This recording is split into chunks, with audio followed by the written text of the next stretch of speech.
आने वाले कुछ सालों में भारत की सड़कों पर पेट्रोल और डीजल नहीं बल्कि हाइड्रोजन से चलने वाली बसें और ट्रक दौड़ेंगे।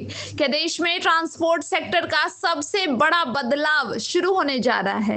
केंद्रीय मंत्री नितिन गडकरी ने ऐसा ऐलान किया है जिसने भारत के परिवहन और ऊर्जा क्षेत्र की तस्वीर बदलने के संकेत दिए हैं। आखिर उन्होंने ये घोषणा कब की, कहां की और सरकार की पूरी योजना क्या है? आइए जानते हैं इस रिपोर्ट में।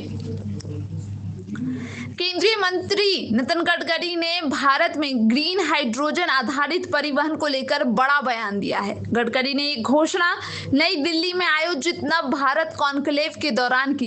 इस कार्यक्रम में देश के भविष्य, इंफ्रास्ट्रक्चर, ऊर्जा सुरक्षा और ग्रीन मोबिलिटी पर चर्चा हो रही थी। इसी मंच से उन्होंने कहा कि हाइड्रोजन आने वाले समय में ट्रांसपोर्ट सेक्टर का भविष्य बनने जा रहा है।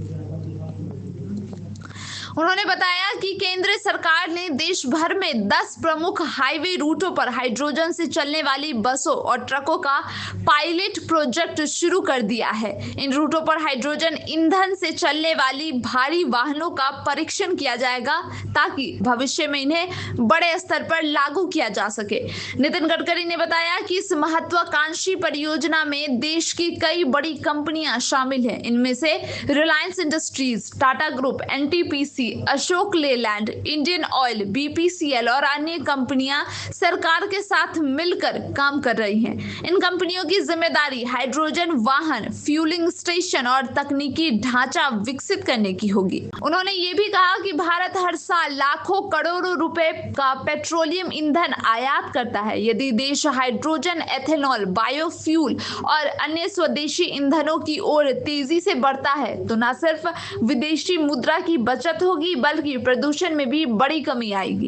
गडकरी ने अपने संबोधन के दौरान ये भी बताया कि वो खुद इलेक्ट्रिक, फ्लेक्स फ्यूल और हाइड्रोजन से चलने वाले वाहनों का इस्तेमाल करते हैं। उन्होंने कहा कि हाइड्रोजन तकनीकी अब केवल प्रयोगशालाओं तक सीमित नहीं है बल्कि बहुत जल्द आम लोगों की जिंदगी का हिस्सा बनने वाली है। सरकार का मानना है कि यदि ये पायलट सफल रहता है तो आने वाले वर्षों में देश भर में हाइड्रोजन आधारित सार्वजनिक परिवहन का विस्तार किया जाएगा और भारत ग्रीन मोबिलिटी के क्षेत्र में दुनिया के अग्रणी देशों में शामिल हो जाएगा।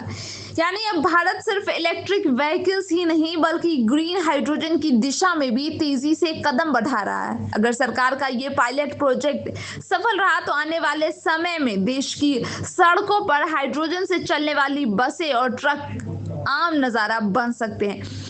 आपको क्या लगता है कि हाइड्रोजन भारत के ट्रांसपोर्ट सेक्टर का भविष्य है? अपनी राय हमें कमेंट करके जरूर बताएं और ऐसे ही हर बड़ी खबर को जानने के लिए देखते रहिए आरंभ न्यूज।